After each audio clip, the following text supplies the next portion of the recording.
If you don't make this shift in your sales process, well, you're going to close fewer deals, they're going to take longer to close, and you're never really going to be sure what's going to close and what isn't. If you want to resolve all of these issues, you need to start implementing what's called the two-sale process. Now, the two-sale process is when you prospect both the decision maker and then the end user of your product. And to be honest, you used to be able to get away with prospecting just one of these individuals in decades gone by. But as buyers become less and less keen to put their, frankly, careers on the line by implementing new products and services, they become more risk averse. To conquer that hurdle, you need to get multiple influencers within each account to get on board to get your deals over the line. And this probably makes sense, right? You might even be doing this somewhat now. But the issue that I see when people try and implement this is that sellers aren't separating the wants and needs of their decision makers against their end users. They're pitching them the same outcomes, and that's where their prospecting and deal closing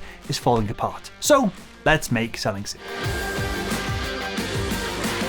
When implementing the two-sales process, I define your decision maker as the major ideal customer persona and your end user as the minor ideal customer persona. Now, your major and minor ICPs operate differently. They're on completely different timeframes. They're looking for dramatically different approaches for you to come in and solve their problems with your product. And you've got to pay attention to this if you're ever going to get a deal done. Your major ICP already has their corporate goals and their KPIs defined for the year, maybe even for multiple years before you ever engage with them. They are thinking short, as in months, to medium term, as in years. These goals have been defined and agreed with a board of directors or investors. You are not going to be able to change those goals. They are essentially set in stone. And so your messaging during the prospecting and the closing stages of the sales process must cover these specific corporate KPIs and targets that have been set. And I'm going to show you how to do that in a simple framework in a minute.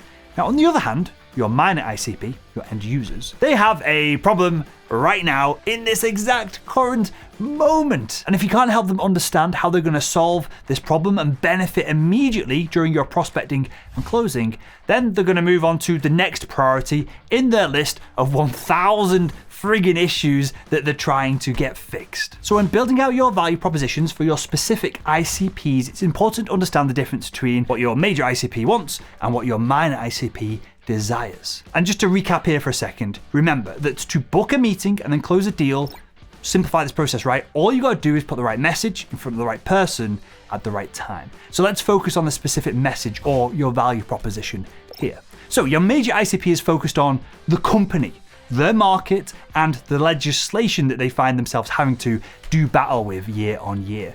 Your minor ICP, on the other hand, is focused on the specific problems that they're facing day to day in their role. So to book a meeting with a major ICP and then position your product to close a deal, then you have to consider what we call the MISS goals, MISS. And this stands for money. So you've got to help them exceed their agreed revenue forecasts. You've got to help them improve. You've got to increase the company's efficiency. You've got to help them save, which is cutting costs. And you've got to help them stay safe legally. So they've got to stay well within the legislation that they find surrounds their organization, their market, their industry, and their products and services. And if the value of your product isn't communicated within these terms, the major ICP is never going to book a meeting with you. They're never going to close a deal. That buying journey is going to start and go nowhere. So that's your major ICP. Let's take a look at your minor ICP. Now, your minor ICP wants to look and feel good right now. And that is it. It's as simple as that. You've got to make them look more effective so they look good internally.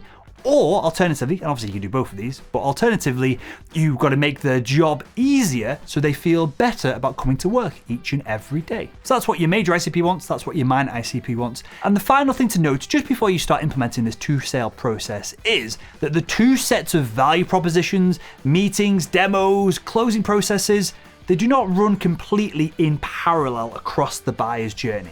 They do start to overlap. So whilst we might start with two completely separate sets of meetings booked with each of these ICPs at the top of the sales process or the buyer's journey, across the rest of the buyer's journey, they've got to start overlapping. With our initial meetings with major ICPs, they start out future focused, discussing their missed goals and opportunities and backing it up with cold, hard, logical numbers. Whilst our minor ICPs, we're going to be focused on the present, this moment in time, this second right now. We're going to look at their pains, we're going to help them change their own status quo, and we're going to help them deal with their emotions. But again, towards the middle, moving towards the end of the buying process, we've got to pull all of this together and we've got to get a more general consensus that the return on investment from implementing our products is going to be worth it for everyone. Essentially, to break this down, we need to get both the major ICP and the minor ICP to agree to the slight little bit of pain of implementing a new solution. Anytime you make any change, there's going to be a slight bit of pain. We've got to get them to accept that initial bit of pain